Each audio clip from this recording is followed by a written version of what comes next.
cultural evolution of storytelling. From orality to print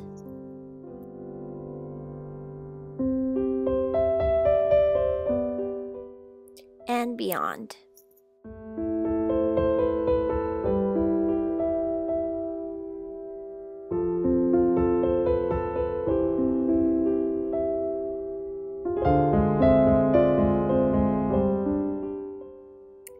In my presentation, I hope to explore storytelling's journey and evolution alongside human culture, from orality to print, and finish in the present digital age.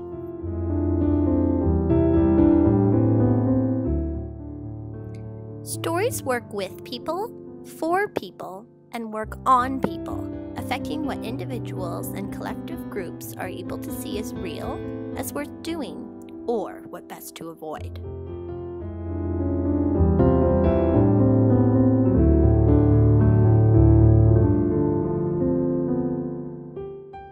Stories hold a valuable place in human existence.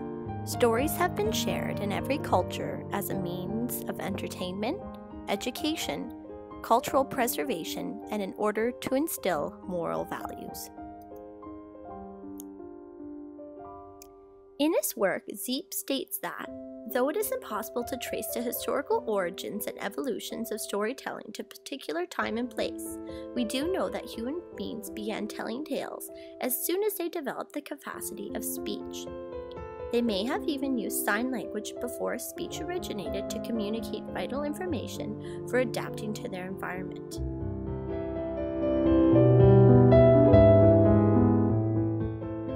The first humans also told stories with pictures. The stories they told were about survival and meeting human needs. It has been said that humans have a natural, ingrained desire to tell stories and share knowledge. Fast forward 10,000 years to ancient Greek poets like Homer, who recited stories in spoken word.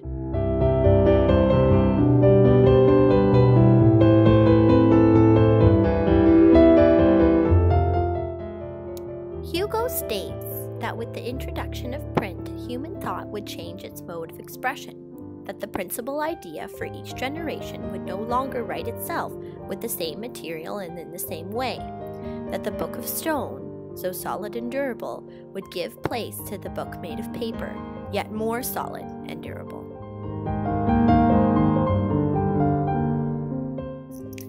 Though print was initially only accessible to the church and upper classes, a shift did eventually happen to enable access to the general public.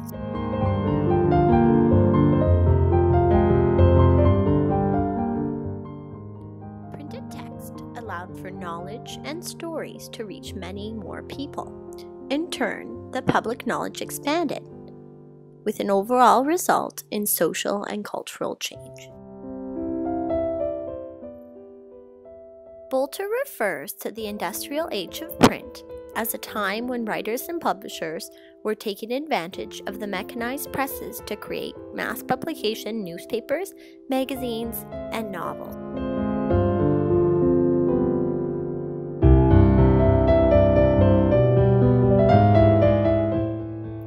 There's no denying the powerful influence the creation of print and in turn books has had on education.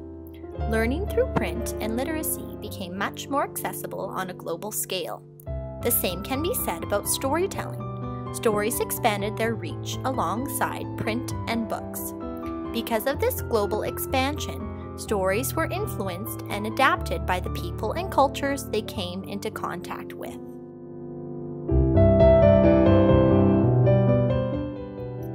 In the evolution of storytelling and fairy tales, Zeep examines the cultural evolution of stories.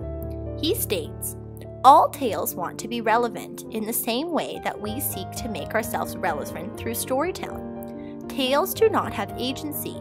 They are not alive, but they breathe and are vigorous. And as they are passed on to us through traditions of storytelling, they almost assume a life of their own. Take for example the story of Cinderella, arguably one of the most popular and globally told of all the classical fairy tale narratives.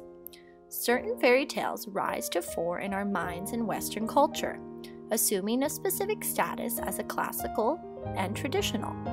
Some of these tales, such as Cinderella, Snow White, Little Red Riding Hood, Puss in Boots, and Beauty and the Beast, just to name a few, are so well known and have spread widely in the world in all kinds of mediated forms that they appear to be universal memes. A meme, in this case, a heard or read story, acts as a unit for carrying cultural ideas, symbols, or practices that can be transmitted from one mind to another.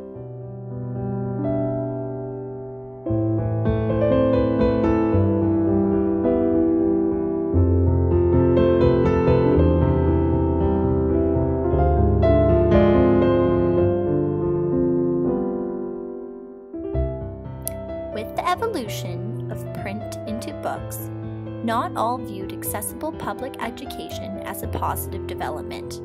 In the words of Lemony Snicket, "The burning of a book is a sad, sad sight. Even though a book is nothing but ink and paper, it feels as if the ideas contained in the book are disappearing, as the pages turn to ashes, blacken, and curl as the flames do their wicked work. When someone is burning a book, they are showing utter contempt for all the thinking that produced its ideas, all the labor that went into its words and sentences, and all of the trouble that befell the author."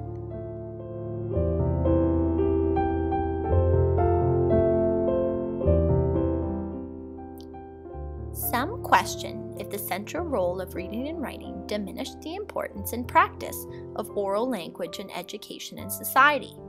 As we have seen in examining the history of oral storytelling, oral language has an important social function. It is an important way we connect with other people, build relationships, share our thoughts and feelings. This social function is fundamental to human existence and in itself is an important reason for developing oral language. However, in the context of education, it is well documented that oral language has an important role in the development of literacy skills, particularly for young learners.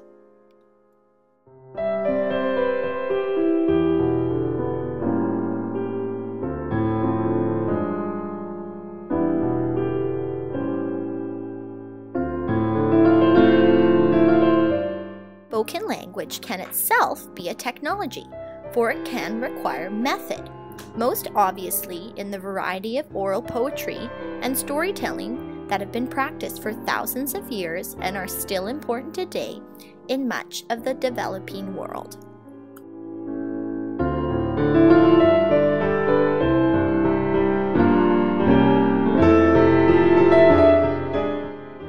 It is not difficult to recognize the medieval manuscript and papyrus role as technologies.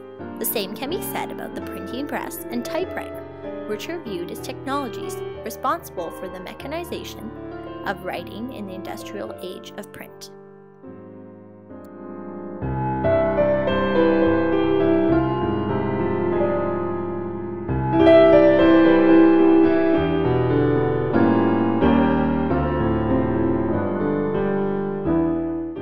Remediation is a process of cultural competition between or among technologies.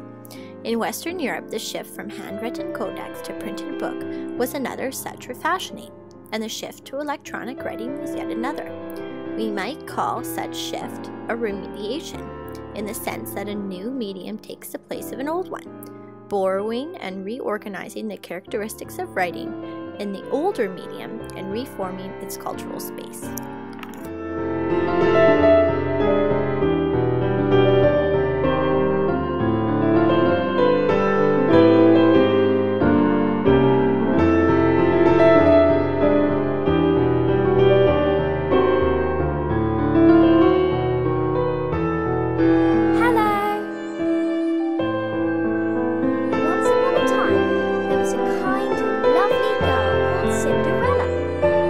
Can you help me with the food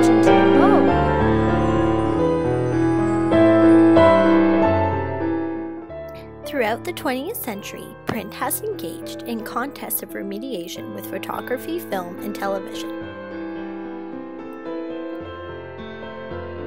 The qualities that distinguish electronic writing from print, flexibility and interactivity, become the basis of the enthusiast's claim that computers can improve on the printed book. Once upon a time, there is a castle, a beautiful castle. There is a princess named Sarah and a prince named Missy. He was a soccer player. I hope that my presentation helped you better understand the history and importance of oral language and storytelling in education.